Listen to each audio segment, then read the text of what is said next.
Once upon a time, in a small village in the lush green hills of a far-off land, there lived a kind and hard-working farmer named Juan.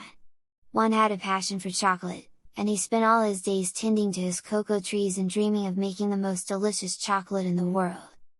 One day, as Juan was walking through his cocoa grove, he noticed that some of the cocoa pods were starting to turn yellow and brown. He knew that this meant that the cocoa beans inside were ripe and ready to be harvested. So, he carefully picked each cocoa pod and placed it in a large basket. When he had collected all the ripe cocoa pods, Juan carried the basket back to his small chocolate workshop. There, he split open each cocoa pod and removed the cocoa beans inside.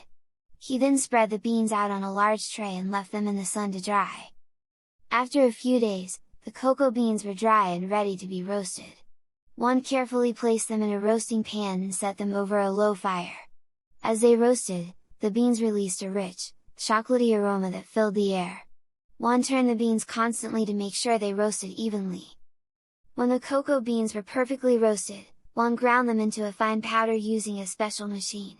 Then, he mixed the cocoa powder with sugar, milk, and other ingredients to create a smooth and creamy chocolate mixture.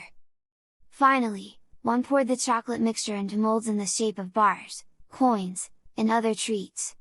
He left the molds to cool and harden, and before long, he had a tray full of delicious chocolate treats.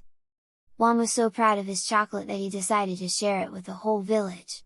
He gave some to his friends and neighbors, and they all agreed that it was the most delicious chocolate they had ever tasted. From that day on, Juan became known as the village's chocolate maker, and his chocolate was loved by people all around the world. Subscribe to watch more videos!